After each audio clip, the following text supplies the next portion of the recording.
obviously you and Tupac, and you were on that's probably one of the biggest rap albums of all time was Tupac album, the one that when he immediately came out of Clinton Correctional Institute, and you were on it with him. What was it like to work with Tupac, and then how was those battles? Because he was it back in the early 90s, mid 90s. He was it. So I know that had to be, that's like Tom Brady and Peyton Manning in their prime going at it. Right, but remember this. I want him with me. You okay? That's the first key. Right. So, and while he in correctional facilities, we need to get Cub with us. He need to be with us. Right. I need him with me. Right. Don't have a team, and that boy bad. He just out there just by himself. Right. You know what I'm saying? Bring him over here to the franchise where he can flourish. And he also gonna make me better because ain't nobody here challenging me like he gonna challenge me. He got a different energy. Right. They already content with me being the dog.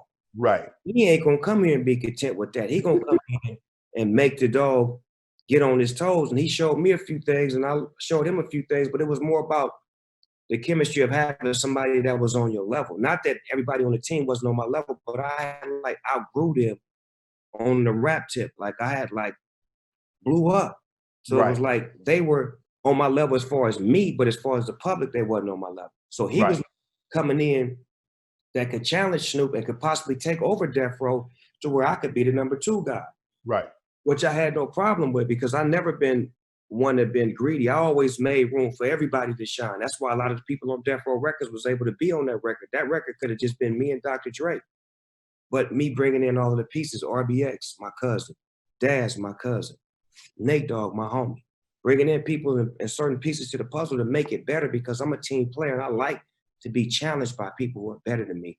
I like to be the worst player on the team. I like to be the dumbest person in the room. So if that's the case, and I know I'm a great athlete and I know I'm smart, if I'm at the bottom, that means I'm being challenged by those at the top. But if I'm at the top, the bottom ain't gonna challenge me. They're gonna be content with their role. When did you know? Because the first time I've ever heard of Tupac, he was in Digital Underground, and he was on the Humpty Dance. And so, when did you know, or when did you hear and know about this rapper named Tupac? Well, I got wind of him through the Digital Underground with the All Around the World, the same song, and then he was putting out solo projects after that. And in my neighborhood, we attractive that kind of music. And he has some sort of standalone spirit about his stuff to where it was like you could just see that he was spitting from a place that we could relate to. And then once he put the thug life together, he formulated with some West Coast, some riders, and that gave him more juice than he got with Lay Law from Above the Law did strictly for my ends.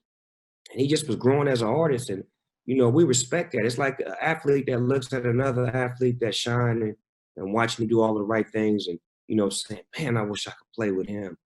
How could I get him on my team? And just watching him from afar and saluting him and, praising him and giving him all the love.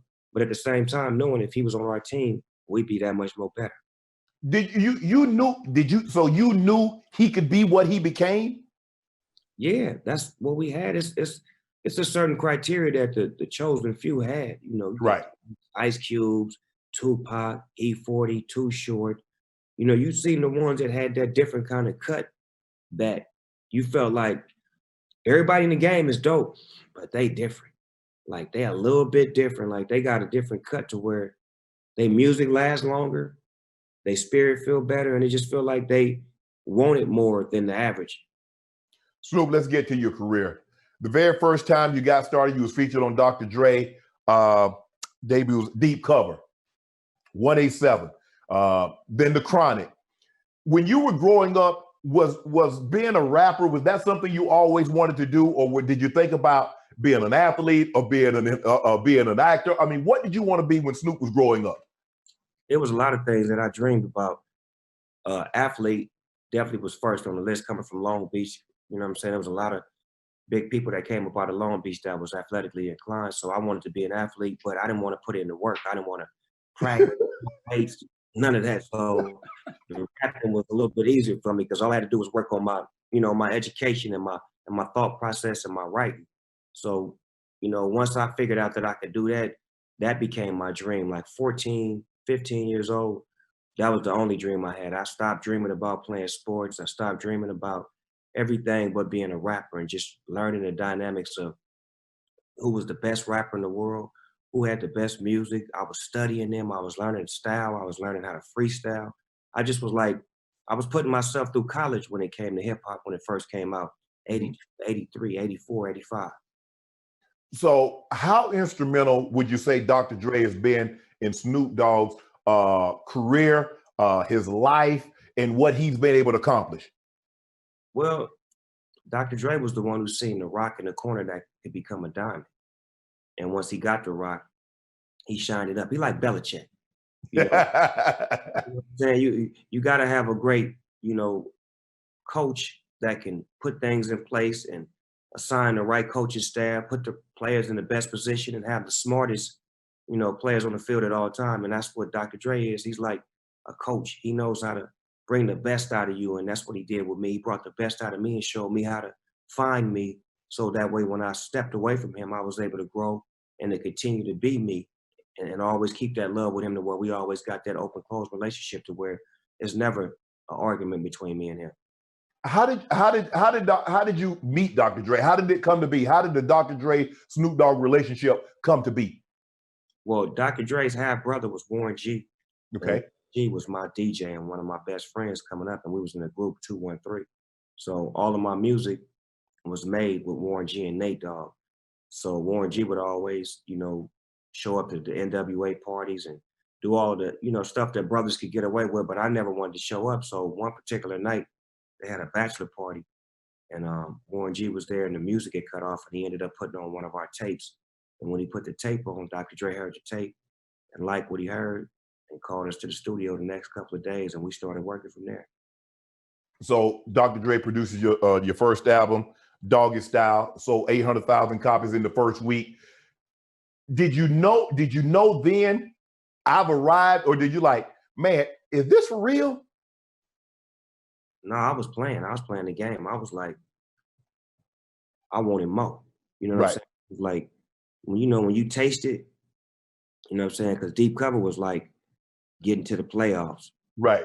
And then the Chronic was like winning the Super Bowl. And then Doggy Style was like going back to back winning the Super Bowl. Right. So once you taste that, it's like, I don't even do what I normally used to do. Like I work now. I work on trying to be great. I want to make the Dog Pound album dope. I want to make Murder Was a Case soundtrack dope.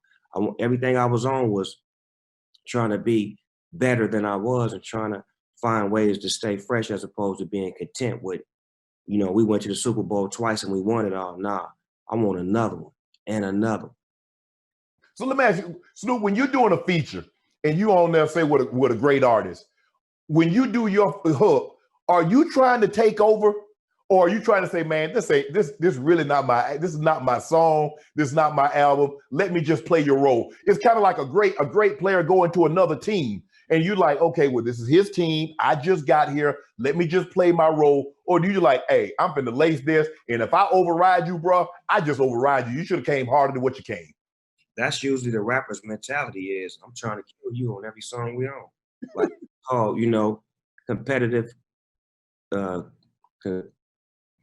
criticism. Like, I'm gonna criticize you because you didn't come as hard as you could have came. But if you come hard, I give you a perfect example. A couple of times I've been on songs with people where we would have to go back and rewrite, you know, after hearing somebody's verse, like, oh, I gotta go back in. That wasn't right. Oh, now you ain't finna kill me on my own album. Right. So it'd be like that. It'd be scenarios where you bring in somebody that's a GOAT, and when that GOAT finish spitting, it's like, oh my God, I gotta go back in the lab and redo this thing. You know what I'm saying? I know I've done that a couple of times, and it's been done to me a couple of times. It's all in the game. So of all the albums that you've done, what's your favorite? What's your personal favorite? My favorite album that I've done, it'll probably be my gospel album. Really? Yeah. I don't think anybody would have guessed that. Right, and I say that because that's the first record that I actually made that grandmamas can listen to it, kids can listen to it, Right. guys can listen to it, athletes, you know, women, men. It's nothing on there that's negative. It's a great, the album is called The Bible of Love. So Okay. what I did was I took the Bible and threw all of the pages out and rewrote another one, what was all about love. And this music is the soundtrack to it.